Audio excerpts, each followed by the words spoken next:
అమిత్ షా గారు భారత రాజ్యాంగ నిర్మాత అంబేద్కర్ పైన ఏవైతే అనుచిత వాక్యాలు చేశారో వారిని మేము తీవ్రంగా ఆక్షేపిస్తున్నాం, ఖండిస్తున్నాం కూడా.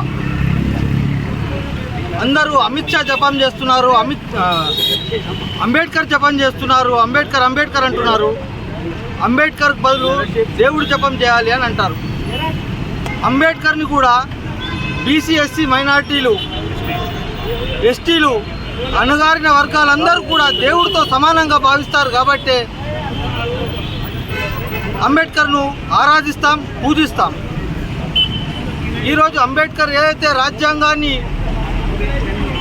రాశారో ఆ రాజ్యాంగం మీద ఆధారపడి మేమందరం ఈరోజు స్వతంత్రంగా స్వేచ్ఛగా బతుకుతున్నామంటే అది అంబేద్కర్ వారి రాజ్యాంగం రాసినటువంటి దాని ఆధారంగానే. అంబేద్కర్ పైన చేసిన ఆరోపణలకు కేంద్ర ప్రభుత్వం మోడీ గారు ఆయన మంత్రివర్గం నుంచి వెంటనే బర్తరఫ్ చేయాలని చెప్పేసి డిమాండ్ చేస్తూ, ఆ తర్వాత రాహుల్ గాంధీ గారి మీద అక్రమ కేసులు ఏదైతే పెట్టారో వాటిని కూడా వెనక్కి తీసుకోవాల్సిందిగా మేము డిమాండ్ చేస్తూ ఉన్నాం. లేదంటే దేశవ్యాప్తంగా నిరసనలు చేయవలసి ఉంటుంది. కాబట్టి ఖబర్దార్ అమిత్ షా నోరండి.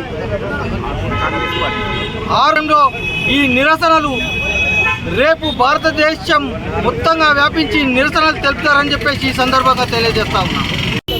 భారతదేశ హోంశాఖ మంత్రి గారు రాజ్యసభలో డాక్టర్ అంబేద్కర్ పైన అనుచిత వ్యాఖ్యలు చేయడాన్ని కాంగ్రెస్ పార్టీ ఆర్మూర్ పట్టణ శాఖ ద్వారా ర్యాలీగా వచ్చి నిరసన తెలియజేసి అంబేద్కర్ గారికి పూలదండలు వేయడం జరిగింది. ఇటువంటి ఒక గొప్ప వ్యక్తి గురించి మీరు మనం దేవాలయంగా భావించే రాజ్యసభలో ఆ దేవుణ్ణి విమర్శించే విధంగా ఉంది. కాబట్టి మీరు మాట్లాడింది చాలా తప్పు. అది అలాంటి కార్యక్రమాలు చేయడం వల్ల ప్రజల్లో అంబేద్కర్ని దేవుడిగా కొలిచేటువంటి బీసీ, ఎస్సీ, ఎస్టీ, మైనారిటీలు అందరం కూడా చాలా బాధపడుతున్నాం. మీరు అలాంటి వక్రంతోనో మనకున్న రాజకీయ పదవి అనుభవంతోనూ మనం అట్లా మాట్లాడడం చాలా తప్పు. గౌరవంగా ఉండి గౌరవ సభలో గౌరవాన్ని నిలపాల్సింది పోయి అక్రమంగా మీరు మాట్లాడడం, జపం చేసే దాని బదులు దేవుణ్ణి జపం చేయమంటున్నారు. దేవుణ్ణి జపం చేస్తాం, మా అంబేద్కర్ గారిని కూడా జపం చేస్తాం. ఎందుకంటే రాజ్యాంగాన్ని రచించిందే అంబేద్కర్ గారు. మీరు కూడా ఆయన రచించిన అదే ఏదైతే రాజ్యాంగం ఉందో దానిపైనే మీరు గెలిచిర్రు. అది కూడా గుర్తుపెట్టుకోవాల్సిందిగా మీకు మేము విజ్ఞప్తి చేస్తున్నాం కాంగ్రెస్ పార్టీ తరఫున.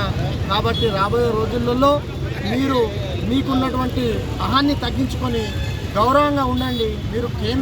మీరు మీ పార్టీకి హోం మంత్రి కాదు, భారతదేశానికి మంత్రి. కాబట్టి జాగ్రత్తగా ఉండాల్సిందిగా విజ్ఞప్తి చేస్తూ, అదేవిధంగా మా నాయకుడు రాహుల్ గాంధీ గారిని అక్రమంగా కేసులు పెట్టి ఏదో జైల్లో వేయాలని ఇంకో విధంగా చేయాలని మీరు ప్రయత్నం చేస్తున్నారు. అది కూడా తప్పు. ఆ తోపులాటలో కావాలని అది మీరే చేసిన విధంగా ఉంది, వీడియోలలో కూడా వచ్చింది. కాబట్టి దయచేసి మీరు కూడా ఆలోచించాల్సిందిగా విజ్ఞప్తి చేస్తూ జై భీమ్, జై జై భీమ్. ఆర్మూర్ ప్రాంతంలో కొత్త బస్టాండ్ నుండి అంబేద్కర్ చౌరస్తా వరకు ఎస్సీ, ఎస్టీ, బీసీ, మైనార్టీలు అందరం కలిసి పాదయాత్రగా అంబేద్కర్ చౌరస్తాకు రావడం జరిగింది.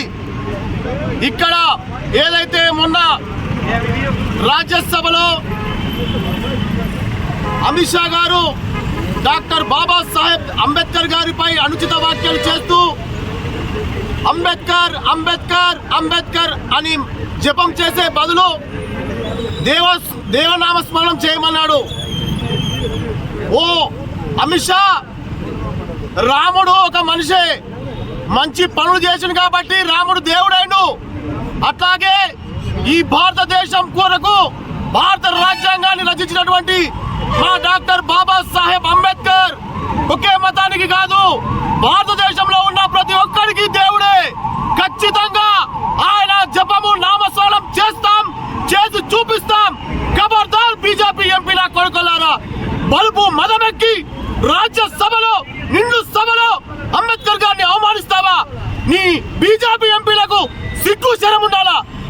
మూర్ఖులారా, మీరు ఆ రాజ్యసభలో సీటుపై కూర్చున్నారంటే భారత రాజ్యాంగం రచించినటువంటి ప్రణాళిక ప్రకారమే ప్రజలు మిమ్మల్ని ఎన్నుకోబడి ఆ స్థానంలో ఉంచితే మీరు మా బాబా సాహెబ్ అంబేద్కర్ గారిని కించపరుస్తారా?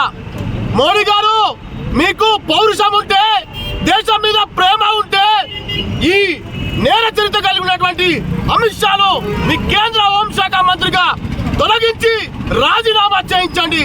అలాగే మా కాంగ్రెస్ పార్టీ రాహుల్ గాంధీ పైన అక్రమ కేసులు మీరు పెడతారు. అక్రమ కేసులకు భయపడేది లేదు, పోరాడితే పోయేదేమీ లేదు, బాధిత సంఖ్యలు తప్ప. ఖబర్దార్ మనువాద కొడుకల్లారా, మీరు మా దళితుల పట్ల కానీ మా భారత రాజ్యాంగం పట్ల కానీ మొన్నకోడు ఎన్నికల్లో నిజామాబాద్ ఎంపీ బరాబర్ రాజ్యాంగాన్ని మారుస్తాం. కొడుకల్లారా, మీ జీవితాలను మార్చేస్తాం. మీకు మార్పు జరగాల్సిందే. మనువాద కొడుకులారా జాగ్రత్త. మా దళిత బాబా సాహెబ్ అంబేద్కర్ పై ఇంకొకసారి ఎవరైనా అనుచిత వ్యాఖ్యలు చేస్తే తరిమి కొడతామని చెప్పి తీవ్రంగా హెచ్చరిస్తున్నా.